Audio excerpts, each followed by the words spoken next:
Hello बच्चों, आइए इस प्रश्न को देखते हैं जिसमें हमें अभिकथन एवं कारण दिया हुआ है। सबसे पहले हम बात करते हैं अभिकथन के बारे में। सभी चालक न्यूरॉन अर्थात मोटर न्यूरॉन्स जो होते हैं वो इफरेंट न्यूरॉन होते हैं। और हमें कारण दिया है कि चालक न्यूरॉन्स जो होते हैं तंत्रिकीय आवेगों को मेरुरज्जु से मस्तिष्क तक ले जाते हैं। सबसे पहले हम बात करेंगे प्रश्न से संबंधित मुख्य अवधारणा के विषय में। मुख्य अवधारणा, यदि हम बात करें चालक न्यूरॉन्स के बारे में तो वो संबंधित होगी। हम बात करें मुख्य अवधारणा के बारे में तो ये किससे संबंधित होगी, क्योंकि पूरा का पूरा न्यूरॉन से संबंधित है। तो हम कह सकते हैं कि तंत्रिकीय तंत्र से, तंत्रिकीय तंत्र से।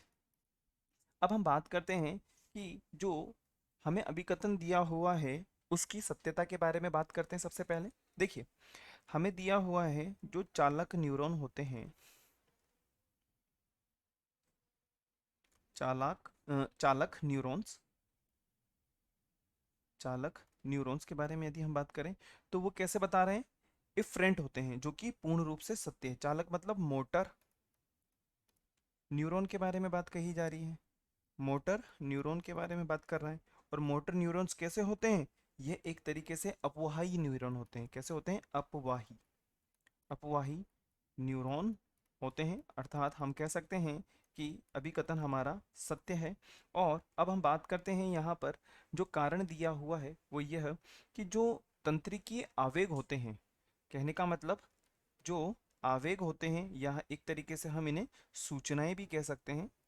सूचनाएं, ये जो सूचनाएं होती हैं, ये तंत्रिकीय आवेग जो होते हैं, यह मेरुरज्जु से मस्तिष्क तक ले जाए जाते हैं। बिल्कुल सही है, क्योंकि जो आवेग होंगे वह हमारे शरीर से होते हुए, तंत्रिकाओं से होते हुए कहाँ तक जाते हैं, मेरुरज्जु तक। कहाँ तक जाएंगे, मेरुरज्जु तक जाएंगे। और मेरुरज्जु का कार्य क्या होता है, इन्हें मस्तिष्क तक पहुंचाना होता है। क्या पहुंचाना होता है, मस्तिष्क तक पहुंचाना है। तो हम कह सकते हैं कि दोनों ही सत्य हैं। अब हम बात करते हैं विकल्प जो हमें यहाँ पे दिए हुए हैं। विकल्प ए हमें दिया हुआ है, ए और आर दोनों सत्य हैं, जो कि पूर्ण रूप से सत्य हैं। आर जो है ए की सही व्याख्या है, बिल्कुल सही है। अर्थात हम कह सकते हैं कि विकल्प अ जो है हमारा सही उत्तर होगा। दोनों सत्य हैं, यह इसकी सही व्याख्या नहीं है, ऐसा नहीं है। ए सत्य है लेकिन आर असत्य है, ऐसा भी नहीं है। ए असत्य हो ही नहीं सकता, दोनों असत्य हैं, ऐसा भी नहीं हो सकता। तो हम लिख सकते हैं कि विकल्प